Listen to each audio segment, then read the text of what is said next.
बिस्मिल्लाहिर्रहमानिर्रहीम। अस्सलामुअलैकुम वरहमतुल्लाहि वबरकातुहू। इस्लामिक वज़ाइफ अपडेट चैनल पर खुशामदीद। उम्मीद करते हैं कि आप खैरियत के साथ होंगे।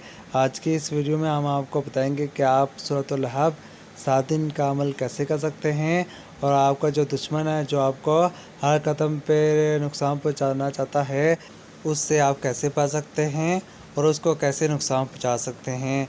उससे पहले अगर आप हमारे चैनल इस्लामिक वज़ाइफ अपडेट पर नए हैं तो हमारे इस चैनल को सब्सक्राइब कीजिए और साथ ही बेल आइकन का बटन है उसको भी प्रेस करें ताकि आपको इस तरह की मज़ीद वीडियो मिलती रहें।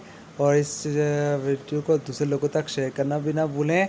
और आपसे एक और छोटी सी भी रिक्वेस्ट है कि इस वीडियो को आखिर तक लाजमी देखें ताकि आपको इस वीडियो की अच्छे से समझ आ सके और आपको बार बार कमेंट बॉक्स में इन्हें पूछना ना पड़े कि ये अमल कैसे और किस टाइम और कब करना है।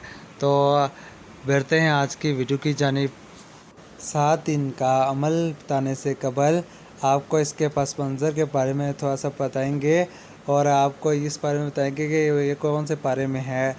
ये सूरह आखिरी पारे में है और ये सूरह उस वक्त नाजिल हुई जब हुज़ूर अकरम सल्लल्लाहु अलैहि वसल्लम लोगों को दावत दिया करते थे, लेकिन जो इनका चाचा अबू लहब था वो इनका दुश्मन था और वो इनको हर मैदान में नुकसान पहुंचाना चाहता था। तो इसी पस मंज़र में ये सूरत नाजिल हुई।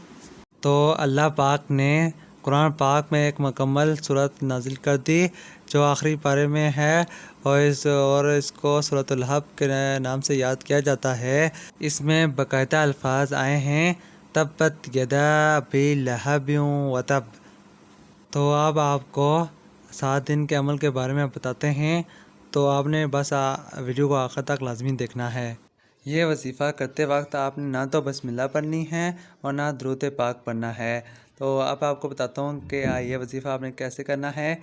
तब्बत यदा अबी लहब व तब, यहाँ पे पहुँच के आपने 100 मरतबा अल्लाह ताला का 3 नाम या जब्बारू, या कहारू, या वहाबू 100 मरतबा पढ़ना है, ठीक है।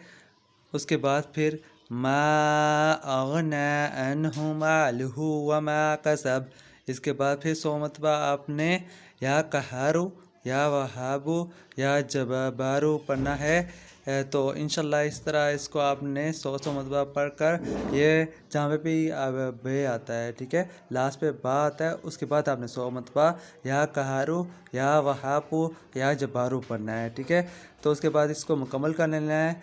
ये वजीफ़ा करने के बाद आपने हाथ उठाकर अल्लाह ताला से दुआ करनी है और दुआ में अपने उस दुश्मन का ज़िक्र ज़रूर करना है जिसने आपको तकलीफ़ पहुंचाई है। इंशाल्लाह आपका दुश्मन ज़लील और रुसवा होगा अल्लाह ताला के हुक्म से। ये वजीफ़ा आपने उसी वक्त करना है जब आपको किसी ने नुकसान पहुंचाया हो, वरना किसी को बला तंग करना यह हम में से नहीं। और ये जो ऐसा करेगा वो गुनहगार होगा। और अगर आप ऐसा करते हैं कि अगर किसी वैसे को अगर वैसे ही किसी को तंग करते हैं तो यह उल्टा आप पर भी पड़ सकता है।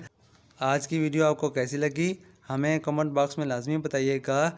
और अगर आप किसी तरह का भी क्वेश्चन या आप कोई वजीफ़ा पूछना चाहते हैं तो आप कमेंट बॉक्स में भी पूछ सकते हैं। हमारा फेसबुक का भी पेज है इस्लामिक वज़ाइफ ऑनलाइन के नाम से, तो आप उधर भी आके मुझे फॉलो कर सकते हैं। तो वो उधर भी इस तरह की वीडियो आपको मिलती हैं। तो इंशाल्लाह मिलते हैं एक नई वीडियो में। तब तक के लिए हमें इजाज़त दीजिए। अल्लाह हाफिज़। अपना भी बहुत सारा ख्याल रखिएगा और साथ में हमारे इस चैनल का भी। अस्सलामु अलैकुम वरहमतुल्लाहि वबरकातुहू।